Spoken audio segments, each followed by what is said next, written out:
श्रीगुरुभ्यो नमः।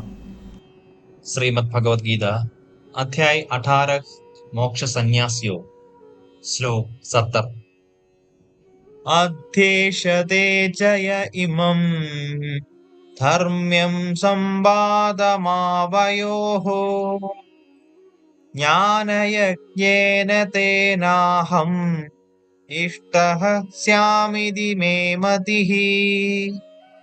और मैं यह घोषणा करता हूँ कि जो हमारे पवित्र संवाद का अध्ययन करते हैं वे ज्ञान के समर्पण द्वारा अपनी बुद्धि के साथ मेरी पूजा करेंगे, वैसा मेरा मत है। श्री कृष्ण बार बार दोहराते हुए अर्जुन को कहते हैं कि वह अपनी बुद्धि उन्हें समर्पित कर दे।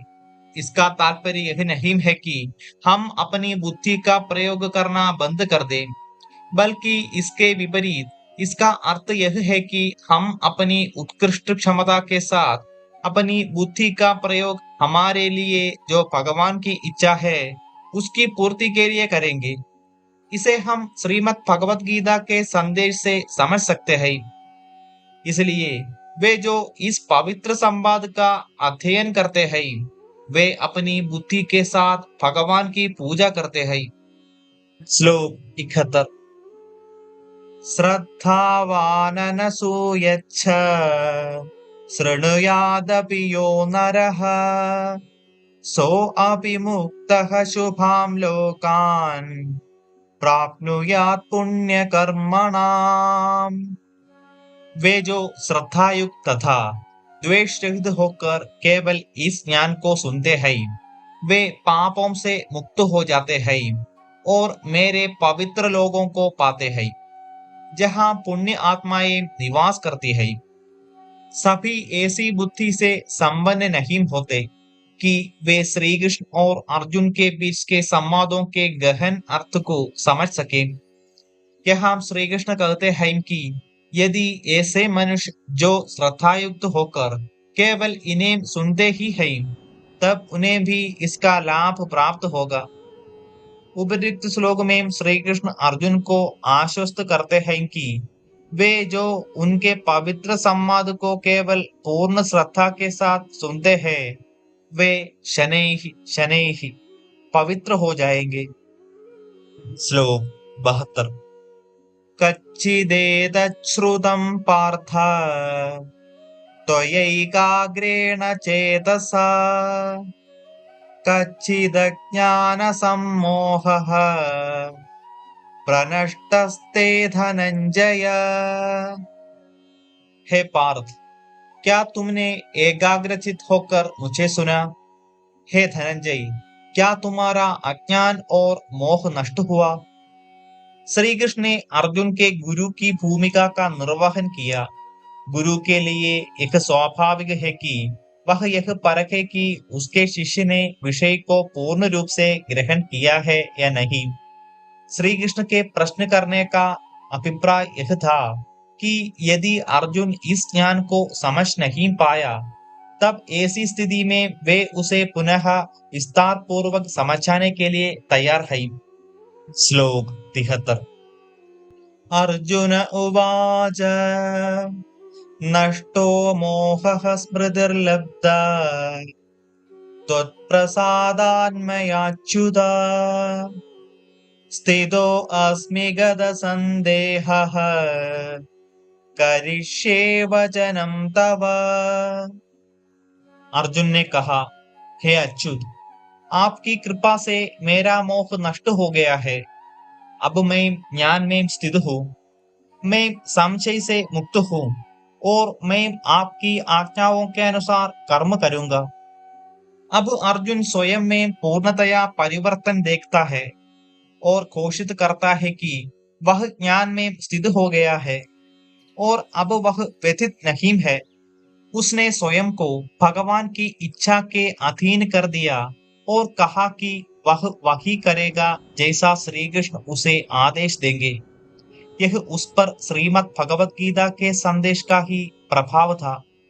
तथापि आगे उसने कहा तो प्रसादान्मयाच्युता, जिसका यह अर्थ है, हे श्री कृष्ण, यह केवल तुम्हारा उपदेश ही नहीं है, बल्कि यह आपकी कृपा है, जिससे मेरा अज्ञान दूर हुआ है। श्लोक 74। संजय उवाच इत्यहं वासुदेवस्य पार्थस्य च महात्मनः संवादमिमम श्रौषम् अद्भुतं रोमहर्षणम्। संजय ने कहा, इस प्रकार से मैंने वसुदेव पुत्र श्री कृष्ण और उदारचित्त प्रथापुत्र अर्जुन के बीच अद्भुत संवाद सुना।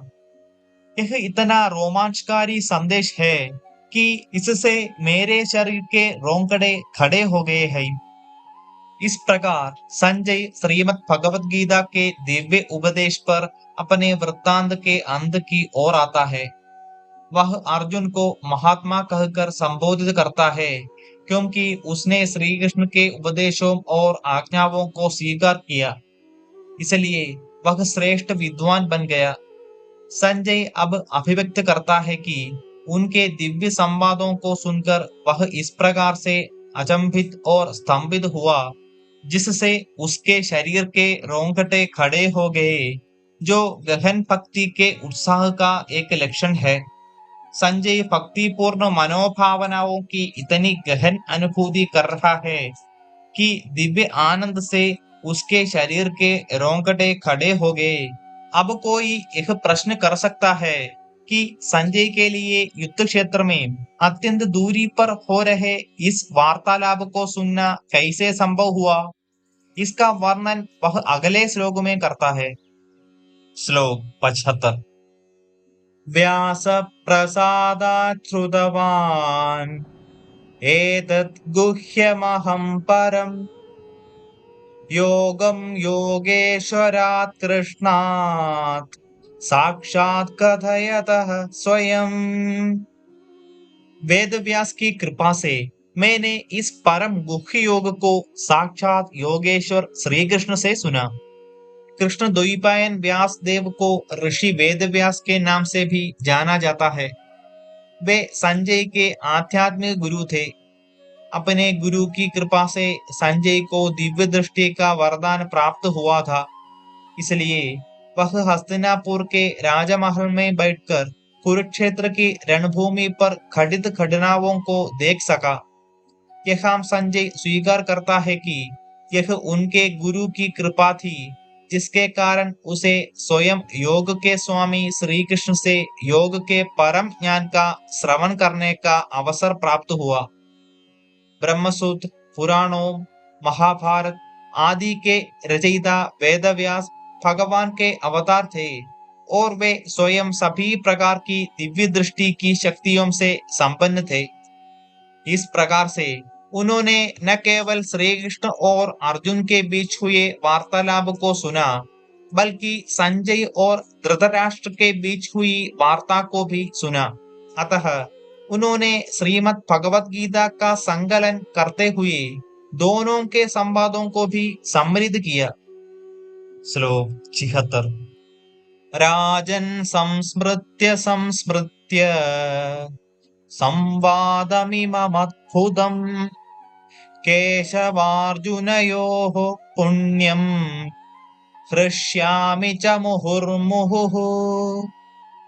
हे राजन, जब जब मैं परमेश्वर श्री कृष्ण और अर्जुन के बीच हुए इस चकित कर देने वाले अद्भुत संवाद का स्मरण करता हूँ, तब तब मैं पुनः पुनः हर्षित होता हूँ। आध्यात्मिक अनुभूति ऐसा आनंद प्रदान करती है, जो सफल सांसारिक सुखों से कई गुना अधिक आनंद और संतोष प्रदान करता है। संजय ऐसे सुख से प्रबुद्ध हो रहा था और इसे वह धृतराष्ट्र के साथ ही बांटता है। अद्भुत संवाद को ध्यान में रखकर और उसका स्मरण करके उसे दिव्य आनंद की अनुभूति हो रही है, जिससे इस ग्रंथ में निहित ज्ञान की प्रतिष्ठा और भगवान की लीला, जिसका संजय साक्षी था, की दिव्यता प्रकट होती है। श्लोक 77। तच्च संस्मृत्य संस्मृत्य रूपमत्यद्भुतं हरेः विस्मयो मे महान् राजन् हृष्यामि च पुनः पुनः। भगवान श्री कृष्ण के अति विस्मयकारी विश्व रूप का स्मरण कर मैं अति चकित और बार बार हर्ष से रोमांचित हो रहा हूँ। अर्जुन को भगवान श्री कृष्ण की कृपा से उनके विराट रूप का दर्शन करने के लिए दिव्य दृष्टि प्राप्त हुई थी, जिसे बिरले योगी ही देख सके। श्री कृष्ण ने अर्जुन से कहा था कि वे उसे अपना विराट रूप दिखा रहे हैं, क्योंकि अर्जुन उनका भक्त और सखा था और इसलिए वह उनका अति प्रिय था। संजय भी भगवान के विराट रूप को देख सका, क्योंकि सौभाग्यवश वह भगवान की लीला में सूत्रधार की भूमिका का निर्वहन कर रहा था। जीवन में कई बार ऐसे अवसर आते हैं जब हमें अनपेक्षित कृपा प्राप्त होती है। यदि हम उचित ढंग से इसका प्रयोग करते हैं, तब हम तीव्रता से अपनी साधना में उन्नति करते हैं। संजय ने जो देखा उसका वह बार बार चिंतन कर रहा है और भक्ति की धारा में बह रहा है। श्लोक 78। यत्र योगेश्वरः कृष्णो यत्र पार्थो धनुर्धरः तत्र श्रीयुज्जयो भूतिः ध्रुवा नीतिर्मतिर्मम। जहां योग के स्वामी श्री कृष्ण और श्रेष्ठ धनुर्धर अर्जुन है, वहां निश्चित रूप से उन्नत ऐश्वर्य, विजय, समृद्धि और नीति होती है। ऐसा मेरा निश्चित मत है। इस गहन कथन को संप्रेषित करते हुए श्रीमद् भगवत गीता इस श्लोक के साथ समाप्त होती है। धृतराष्ट्र युद्ध के परिणाम से भयभीत था। संजय उसे सूचित करता है कि सापेक्ष शक्ति और दोनों पक्षों की सेना के सैनिकों की संख्या का भौतिक आंकलन करना व्यर्थ है। इस युद्ध का एक ही निर्णय हो सकता है कि विजय सदैव उसी पक्ष की होगी जहां भगवान और उसके सच्चे भक्त हैं। इसलिए अच्छाई, प्रभुता, समृद्धि और प्रचुरता भी वही होगी। भगवान स्वतंत्र, स्वयं निर्वाहक एवं संसार के संप्रभु है और श्रद्धा तथा पूजा के परम लक्ष्य है। श्वेताश्वतरोपनिषद में वर्णन है, उनके बराबर कोई नहीं, कोई भी उनसे बड़ा नहीं। तात्पर्य यह है कि उनसे बड़ा तो दूर, उनके समान ही कोई नहीं दिखता। अपनी अतुलनीय महिमा को प्रकट करने के लिए उन्हें एक माध्यम की आवश्यकता होती है। जो जीवात्मा उनके शरणागत होती है, उसे वे अपनी महिमान्वित करने के लिए दिव्य शरीर प्रदान करते हैं। इसलिए परमेश्वर और उनके सच्चे भक्त जहां उपस्थित रहते हैं, वहां परम सत्य का प्रकाश सदैव असत्य के अंधकार को परास्त कर देता है।